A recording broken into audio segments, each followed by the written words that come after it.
Great team. My next guest back in action. She's going to be fighting at UFC Fight Night on September 18th against Erin Blanchfield. It is Sarah Alpar back here on the program. Sarah, how's it going?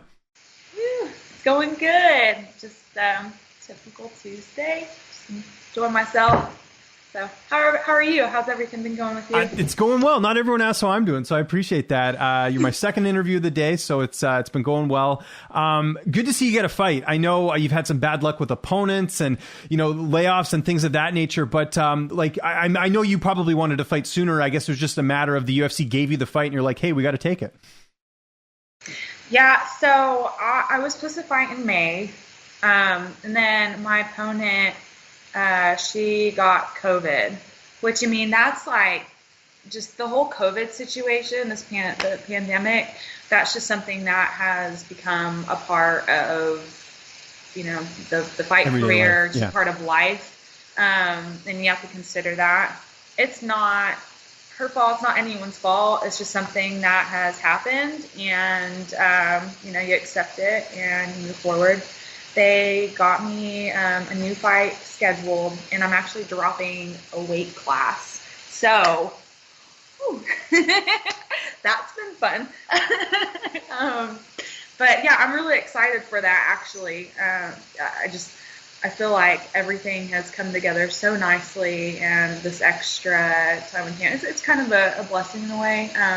There's some things I was like really, really worried about, but it's come together beautifully, and God has been great, and I'm just enjoying the moment today. So that's a great way to look at it. I know initially, I think this fight was supposed to be on UFC 266. They've moved it, I think, a week back to September 18th. Any particular reason for that, or they just were like, hey, we need to put you on this card? Yeah, so originally it was going to be, September 5th, or 4th or 5th. Yeah. And then they moved it to the 18th, I think, because they were moving that card to London, which I was like, take me to London. Yeah, okay? Exactly. Why not? Yeah, exactly. Yeah. Hello, but that is okay. Me having to go into this new weight class and the testing of like the cutting weight. I feel more comfortable doing it more on a home base where the travel's not so great compared to like really going somewhere. So that's fine. Once I can get this dialed in and ready to go, then we can talk about traveling. So there we go. Okay, yeah. No, it's interesting. I noticed they had it for 266, then they seem to move it back. But either way, you're fighting. That's the main thing. That's the good thing about this as well. Of course, it's pretty widely known, sort of leading into this, you had the GoFundMe, which, props to you. If fans want to help out, I don't see an issue with that whatsoever. I know people can get weird about money and stuff, but first, did you expect that type of response when you put that out there? Because, I mean, Jake Paul came into the equation. Like it seemed like this thing blew up when, in most cases, I don't think you were expecting that. No, I didn't expect any of that at all, honestly. So I had been traveling back and forth. I was in Dallas at the time, and actually hit up an old friend, and I was like, I need some help because I was struggling. I didn't get that fight in May, which means you don't get a purse, and I was just trying to look to get sponsor help, trying to look to make something happen. Like even my paycheck for work was cut very like small, and I was just kind of freaking out because I'm having to travel, I'm having to do all this, and like just one thing after another kept piling up, and I was like, I don't know what to do. So I hit her up. I needed marketing advice. I just wanted extra sponsorship, a little extra help, and I'm so sorry. No, don't worry about it. Your dog's just excited about this story. I get it. And so she took it upon her, and she's like, I can help you. And then she was like, well, let's go set up a GoFundMe. People want to help you. People want to be there, but they don't know really how to. So let's get this GoFundMe, and it's for anyone who can put in. Let's do that. She set the number pretty high, which I was just like, oh, okay. But people are so generous and loving, and it really showed how much everyone cares and supports me. And then, it just so happened that, our reporter got a hold of GoFundMe. And of course, reporters are going to put it in words of how they want to, to attract people. And so it got out in that way. And then, and then another reporter, there's all this stuff. It started coming out. And then that's how Jake got a hold of it, was through an article that somebody wrote. So I don't know, I just call it serendipity, I don't know, whatever you want to do with it. It was a blessing. It was a really great blessing. So I'm happy to have it. I've been able to really focus and enjoy this fight camp and take everything and do all the things and make it happen without a whole lot of extra worry of whether I'm going to make rent next month or having to go to work or, those priorities too. So it's been very, very nice. Well, I'm glad it worked out. And I think a lot of people forget that unlike other sports, there's no off season in MMA. It's not like you get a contract and you're paid like a salary for the year. You only get paid when you fight. And like you mentioned, the May fight was off. So if you want to get a little bit of, money to help to make it so you can actually train properly, I don't think there's any sort of issue with that. So my calculations were Jake Paul donated $5,000. Triller, the promotion he was a part of, donated $25,000. How blown away were you by that? I mean, that's $30K right there. Yeah, I was super overwhelmed. I mean, literally in a day, like my life changed. And a lot of it, Jake came and I didn't even think it was real at first when he messaged me. He messaged me off of Instagram. And so you have like these fake accounts. So I literally asked him, I was like, are you real? Like, is this real? You didn't see the verification? That's usually the first sign. If they got the little check mark, it means they've actually been verified, right? Yeah. And he's like, yeah, this is happening. So yeah, but literally in a day, my life changed overnight. Like my Instagram followers shot up. Everybody was contacting me. By the end of the day, I was worn out by all the stimulus coming at me. Oh, I bet. But it's been cool. I think. Yeah, for me, this has been just all a blessing. I'm taking it in. I'm grateful for the opportunity and the experience. So, Jake, other than that Instagram message, have you spoken to Jake at all, or was that it? Just that one exchange, and then you saw he had, given you the donation. Have you spoken to him at all? Yeah, I actually did. I got to do a Zoom talk with him. Oh, cool. So yeah, I got to, see his face and got to really kind of know his personality, and he's cool. I like him. Before, when it was just like social media Jake, I was just like, this guy, I didn't get into his drama. I was like, who is this man? He's sure causing a ruckus. But talking to him, I was like, I like him. Like, I could be friends with him and hang out with him, or he's a person just like everybody else is. And it actually it really helped me kind of see, like, what's that saying? Don't judge a book by its cover. Exactly. Yeah. And now, like, I'm just thinking I'm really going to take each person that I meet for how they are when I meet them and see them compared to what's behind the scenes and what, like, social media and those things and what they portray. Because people, like social media and interviewers and people writing articles, they will take a person how they want to take it to attract attention. Another great person, Lauren Murphy, I got to train with her a few weeks ago, and I really got to know her and who she is, and I fell in love with her. She's my new favorite fighter of all time, and I really like what she's about and who she is. So it's just like, okay, take each person how they are and who they are, and don't judge somebody off of a story. You don't know their story. Well, that happened to Lauren. Do you remember she was on a podcast and she said one small thing and then they wrote an entire article about it and Lauren had all the backlash about it. So I'm sure she can relate to, things that go on in the media as well. I'm actually talking to Lauren on Wednesday, so I'll be sure to bring that up that you guys have got to link up and everything, which is great. Just quickly back on Jake. Obviously he's boxing on Sunday. I know you're an MMA fighter, but is part of you now like, I got to root for Jake now, because of all this, right? Like you saw the type of person he is. Yeah, I really do. So, sorry, Tyrone. Exactly, yeah. Sorry, bud. For sure. And was there anyone else that gave a substantial donation that maybe you didn't know, or someone reach out or anything like that, or was Triller and Jake sort of the two big ones? Gosh, there were so many people that helped and reached out, and Jake and Triller definitely put like this huge amount, but I don't take that for granted because, like $20 could be a lot for somebody, and they were willing to give that up for me. So I'm not going to take that away of that comparison to somebody like Jake who gave me what he did. Everything was so important, and all these people who came and like just gave their time, attention, and energy, and they didn't have much, but they gave that to me. Like, how special is that? So. Just last thing on the GoFundMe, has the UFC reached out at all? I'm sure, like I said, this story blew up. Did they ever get in touch with you throughout this whole thing, or have they sort of stayed away from it?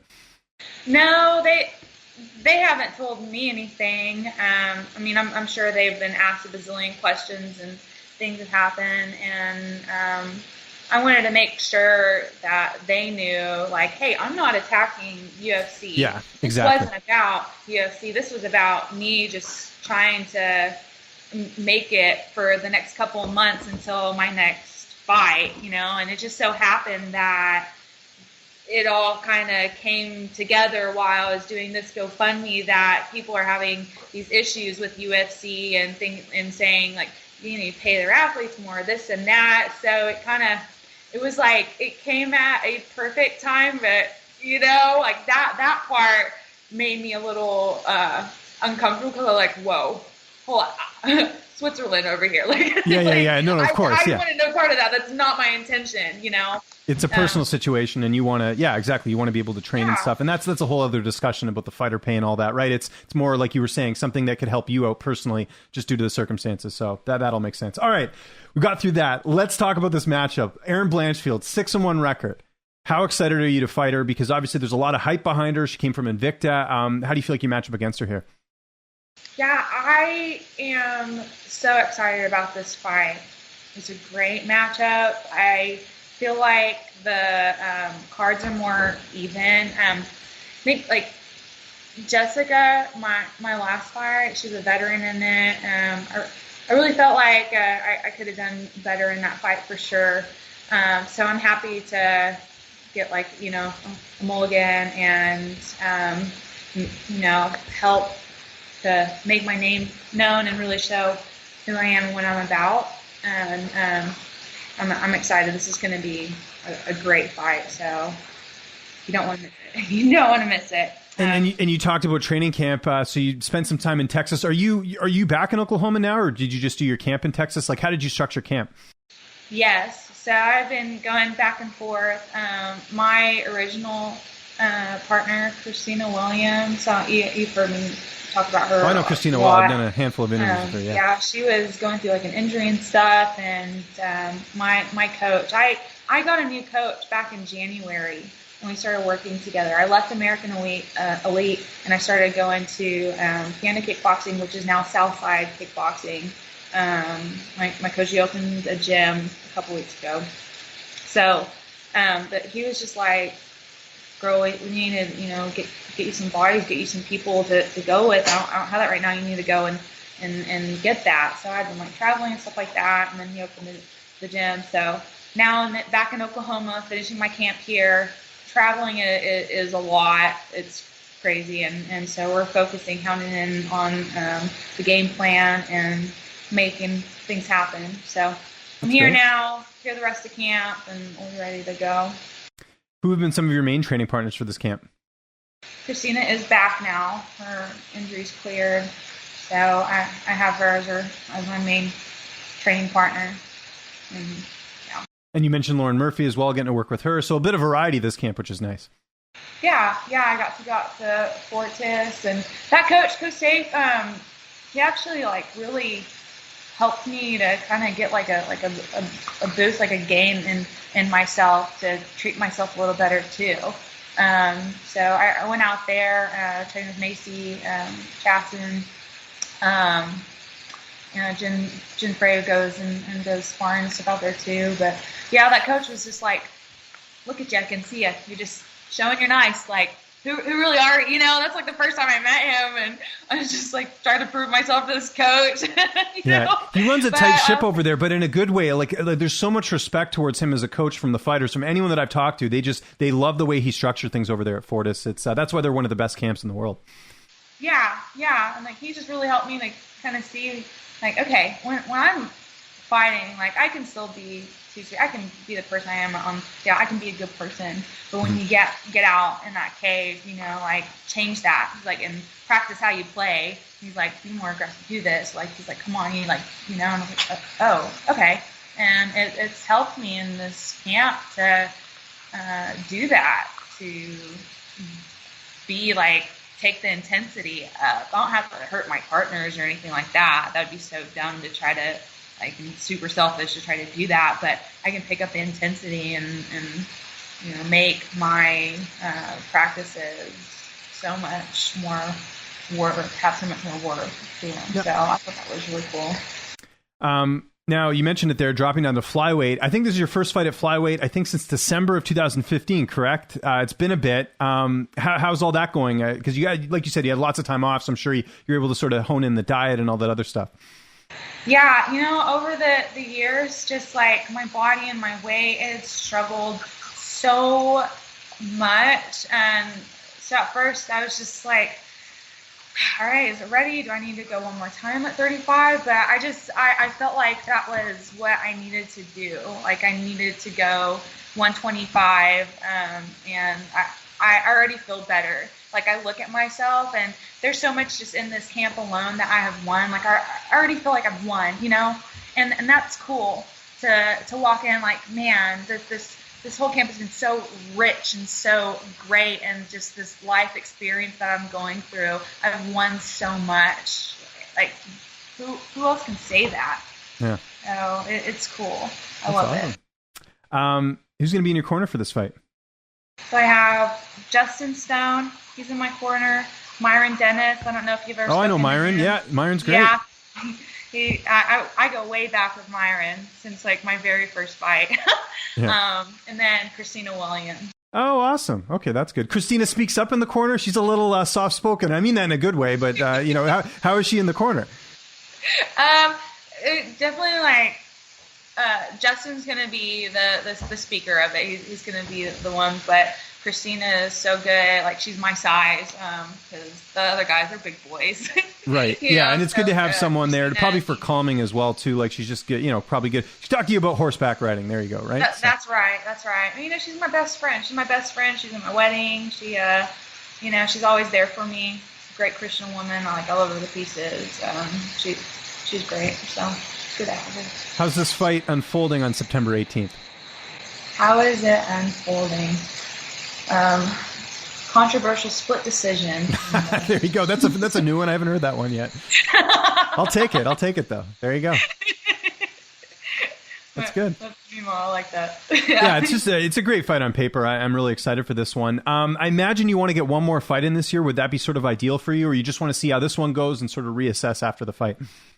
Yeah, well, I definitely, that was something because I don't know if it was you that I was speaking about it before, but it's just like only really get the fight like once a year, and I wanted this year to be different. I wanted to get 2 or 3 fights in a year, but just it doesn't work that way. So my goal, I would at least like to get another one after this one before 2021's up. Awesome. Sarah, we're looking forward to this fight. UFC Fight Night, September 18th. Anyone you want to thank? Any sponsors? Any social media you want to plug? I'll give you the last word. Oh gosh, there's so many. So, Put you on the spot, but I'll tell you this. I always tell people this. It's just a lot easier. If you just plug the social media, you're probably putting your sponsors on there anyway. So if you forget anyone, just direct them to the social media, and then you're golden, right? That's perfect. Yeah, let's do that. I definitely I want to thank Triller and Jake for just all their support and help and all of this in this camp. Like, that was been great, and my family and friends and everybody who's helped along the way, and with that GoFundMe, like, I can't take that away. You guys have helped me be where I'm at right now. Follow me on social media, Instagram, Too Sweet Alpar, of course, with Twitter. Just type. I can't imagine there's many Sarah Alpars on Twitter, though, right? No, you just Google Twitter. it. Yeah. Too Sweet Alpar. And then if you guys would I think the GoFundMe is still up, so if anybody wants to still put in, it is available. I have a website, toosweetalpar.com or toosweetmma.com. And then if you need to contact me, contact at sarahAlpar.com for any interviews or anything like that. If you want to help support, that's your go-to. So, yeah.